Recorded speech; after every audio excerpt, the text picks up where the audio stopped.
Bonjour à tous et bienvenue sur la chaîne Techno 01net, bienvenue dans ce nouveau numéro du JTech sous le soleil de San Francisco. Le vent aussi.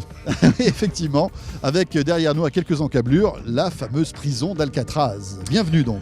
Mais l'actu high-tech continue évidemment et dans ce JTech, c'est notamment ici en Californie que ça se passe avec l'annonce de Google, ce projet spectaculaire Google Loon, un système d'accès à Internet grâce à des ballons dans la stratosphère. Et puis nous irons à Londres aussi découvrir une nouveauté, le dernier téléphone de Huawei, c'est le plus fin au monde. Enfin, en avant-première, coup d'œil sur les nouveautés attendues dans la mise à jour Windows 8.1 qui arrivera très prochainement. Bon, on va s'envoler, c'est le JTech, soyez les bienvenus.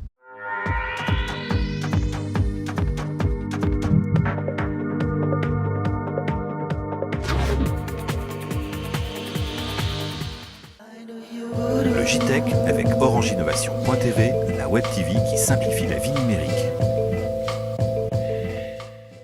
Imaginez un peu un système qui permette d'offrir une connexion Internet à haut débit, à bon marché, à tous les habitants de la planète qui n'y ont pas accès aujourd'hui grâce à des ballons dans le ciel. Bon, alors cette histoire de ballon, c'est quand même incroyable. En plus, on remercie Google quand même d'avoir attendu qu'on arrive à San Francisco pour annoncer ce projet. Ça nous touche véritablement. C'est vraiment sympa. Donc pour l'instant, c'est une expérimentation. Hein. C'est complètement expérimental. Mais alors, en deux mots, voici le principe. Il y a des endroits sur la planète où il y a des montagnes, il y a des jungles, des forêts, etc. Et en plus, souvent dans des pays qui sont pas très riches et qui donc n'ont pas la possibilité de développer une grosse infrastructure pour les téléphones mobiles avec de la fibre, etc. En fait, il y a 2/3 de la population dans le monde qui n'a pas accès facilement et à un prix acceptable au haut débit. C'est quand même incroyable, 2/3 de la population. Alors l'idée de Google, c'est d'envoyer dans l'espace, dans la stratosphère, des petits ballons qui vont servir de réémetteurs, en fait d'émetteurs, pour pouvoir ensuite se connecter à Internet.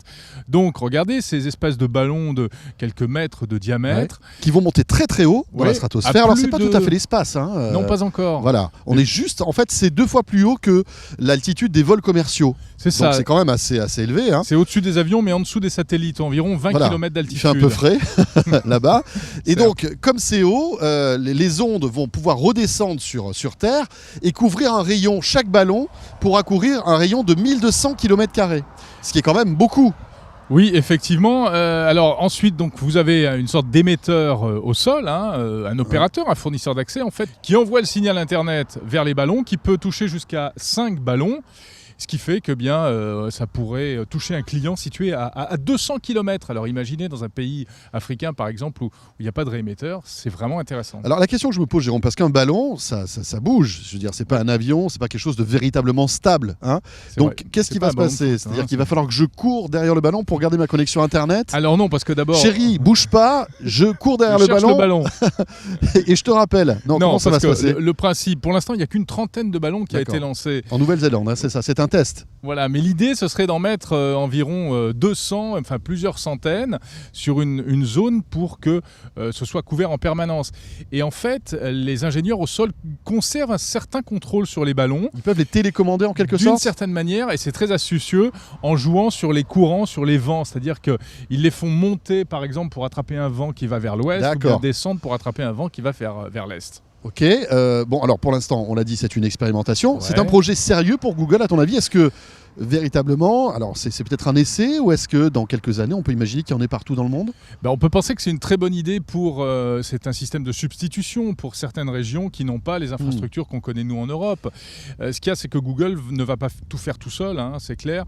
C'est une idée qu'il lance et maintenant il cherche des partenaires pour essayer d'aller plus loin. Il faut signaler, François, que ça sort d'un labo de Google qui s'appelle le Google X, qui est un truc un peu spécial, un peu secret. Avec des projets un peu fous. Avec des projets un peu fous, c'est de là que sont sortis la Google Car, la voiture qui roule toute seule, et les Google Glass. Alors regardez, quand on est au sol, en fait, c'est pas avec votre smartphone que vous allez capter ce signal. Il faut un récepteur particulier, c'est cette petite boule, donc que vous pourriez installer par exemple, je sais pas, sur le toit de votre maison, ou sur votre fenêtre, etc. Et c'est ce système-là qui capterait donc le signal Internet. L'actualité, c'est à Londres qu'elle se déroule, Jérôme. Et oui, avec la présentation cette semaine des nouveautés du chinois Huawei, et notamment un smartphone présenté comme le plus fin du monde, l'Ascend P6. Et c'est Stéphanie Molinier qui s'est rendue sur place à Londres et qui nous en parle. Aujourd'hui, Huawei nous a présenté son Ascend P6. C'est le smartphone aujourd'hui le plus fin du monde avec un peu plus de 6 mm d'épaisseur.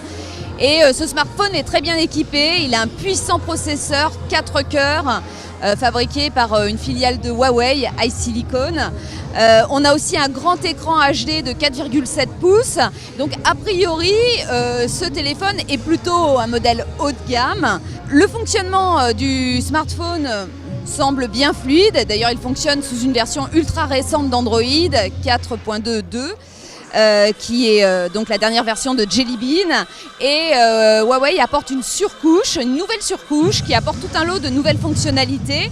Et dans les faits, on a un fonctionnement qui est plutôt agréable, une interface qui est plutôt sympa. Ce smartphone est très bien équipé, certes, mais on se pose quand même 2 questions. Tout d'abord, au niveau de la coque, qui au passage, signalons-le, ressemble étrangement à celle de l'iPhone 5. On a une jolie coque en métal brossé, mais dans le temps, on peut se demander si elle offrira autant de résistance et si elle vieillira bien en fait au cours des mois d'utilisation. La deuxième question qu'on peut se poser, c'est par rapport à la batterie. C'est une batterie de 2000 mAh. C'est pas énorme, c'est par rapport à certains smartphones qui offrent 2300 ou 2600 mAh. Donc on peut se demander si avec ce smartphone, on parviendra à passer facilement le cap de la journée. Un autre point concerne le capteur photo 8 mégapixels qui présente des fonctions très intéressantes, un mode macro qui semble vraiment performant. Est-ce que lors de nos tests, on trouvera exactement la même qualité que sur l'iPhone 5 ou sur le Galaxy S4. Huawei nous a montré des photos qui comparaient les 3 appareils et en effet il semble que le P6 soit plutôt bon en photo et même meilleur que les 2 autres appareils, mais pour ça on fera nos propres vérifications à la rédaction. Voilà pour ce premier coup d'œil sur l'Ascend P6 de Huawei. Alors on le voit, le chinois ne cache pas ses ambitions et il a l'intention visiblement de s'imposer en force sur ce marché. Alors franchement, c'est un produit qui n'a rien à envier à nos principaux concurrents. On peut le voir, c'est un produit extrêmement fin, le plus fin du monde, bourré de technologie, parce qu'on a réussi à mettre dans un produit aussi fin énormément de nouvelles fonctions et surtout dans un design full métal. Donc oui, clairement, notre objectif, c'est de commencer à prendre un point important sur le marché du smartphone haut de gamme. Alors en toute humilité, bien entendu, puisque on a encore beaucoup de challenges devant nous, notamment le développement et la notoriété de la marque. Pour autant, on veut proposer aux consommateurs une expérience nouvelle sur un produit accessible au plus grand nombre. Voilà, dernière chose, Huawei qui a déclaré lors de cette conférence de presse à Londres qu'il voulait devenir assez rapidement le premier constructeur de smartphones au monde devant Samsung et devant Apple. Est-ce que c'est réalisable? On verra bien. En attendant, cet Ascend P6, très vite, évidemment, en test sur la chaîne Techno01net. Bon, maintenant on peut le dire, Windows 8 a plus ou moins fait un bid. Oui. 100 millions de téléchargements, mais un accueil assez négatif de la part de pas mal d'utilisateurs. Alors pourquoi? Parce qu'évidemment l'interface quand même a bouleversé les utilisateurs qui avaient l'habitude du bureau et du menu démarrer, etc. Et puis on attendait aussi beaucoup, les constructeurs attendaient beaucoup de Windows 8, l'espoir de relancer un peu le marché du PC qui s'effondre face aux tablettes, on le sait, d'année en année. Ça n'a pas été le cas, Windows 8 n'a pas relancé le marché du PC. Donc, pourquoi Microsoft est-il obligé aujourd'hui de revoir sa copie? Car il avoue lui-même qu'il va falloir rectifier le tir. Quand vous regardez ce qui s'est passé depuis le lancement, il y a eu plein de choses nouvelles qui ont été introduites avec Windows 8. Au point d'ailleurs que souvent, la question s'est posée de savoir s'il n'y avait pas une rupture trop violente. Il y a eu beaucoup de commentaires sur le bouton démarrer, sur un certain nombre de choses qui sont arrivées. Et effectivement, Microsoft a entendu tout ça, a écouté tout ça très attentivement. Et vous voyez qu'effectivement, moins de 6 mois après le lancement, nous annonçons la version suivante de Windows, qui est donc Windows 8.1, qui va effectivement introduire un certain nombre de nouveautés et d'attentes que les clients nous ont demandées dans le produit. Bon voilà, Microsoft qui fait à demi-mot son mea culpa concernant Windows 8. Mais bon, heureusement, la mise à jour arrive. Elle arrive bientôt, on l'a dit, le 26 juin. Alors, quelles vont être les nouveautés de cette version Windows 8? Et tout d'abord, ce fameux bouton démarrer qui va donc refaire son apparition. Éric Le Bourlou, journaliste à 01net.com, nous détaille justement ces nouveautés. Des nouveautés qui vont un petit peu revenir en arrière. On va déjà pouvoir booter, c'est-à-dire démarrer son ordinateur directement sur le bureau. Ce qui est en fait pour l'instant impossible. Avec Windows 8, vous lancez l'interface métro. Maintenant, pour un petit peu revenir en arrière et puis peut-être un peu moins compliquer les choses des utilisateurs anciens utilisateurs de Windows, on va pouvoir accéder directement au bureau, booter directement sur le bureau traditionnel comme avant de Windows. L'autre chose qui va changer, c'est le retour en fait du menu, pas du menu, du bouton démarrer. Alors le bouton démarrer avait disparu dans Windows 8, ça a fait beaucoup de polémiques, etc. Et là, il revient, mais il revient en fait, c'est juste un bouton Windows. Et quand vous allez cliquer dessus, vous allez revenir à l'interface métro, au nouveau menu démarrer.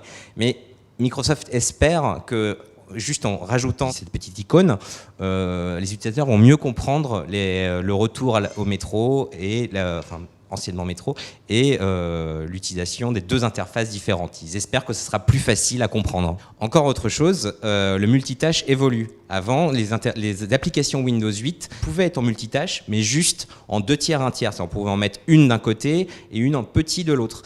Et maintenant, on va pouvoir en mettre davantage, surtout quand on aura un écran en Full HD, on va pouvoir en mettre davantage à l'écran. On pourra en mettre jusqu'à 4 différentes à l'écran. Donc on pourra suivre par exemple Twitter, avoir son navigateur, avoir son mail par exemple, sur la même écran avec la nouvelle interface Windows, qui n'était pas possible pour l'instant avec Windows 8 classique. Il y a aussi une différence qui peut paraître mineure, mais qui aura quand même son importance. On va pouvoir utiliser le même fond d'écran dans l'interface classique de Windows et sur le nouveau menu démarrer. Et ça peut paraître un petit peu secondaire, mais en fait, ça va montrer que finalement, c'est la même chose. Et pour Microsoft, c'est très important parce que justement, on a l'impression, quand on utilise Windows 8 pour le moment, qu'on est sur 2 systèmes différents. Et en unifiant simplement le fond d'écran sur les 2 interfaces, on va montrer qu'on est finalement dans le même système. Et Microsoft espère aussi avec ça convaincre les gens que finalement, c'est pas si compliqué de passer d'une interface à l'autre. Voilà, c'est la fin de ce JTech. Retrouvez l'intégralité de ces vidéos et bien d'autres sur la chaîne techno.tv et 01net.com. Et sur la TNT à Lyon et à Troyes sur TLM et Canal 32.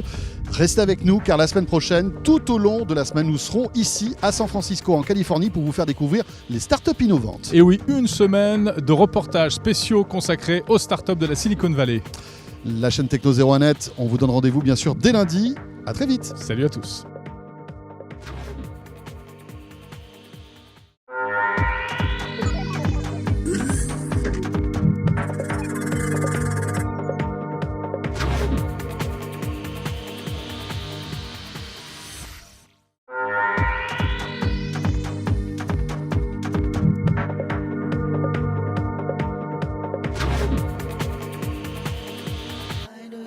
Le JTech avec Orange Innovation.tv, la web TV qui simplifie la vie numérique.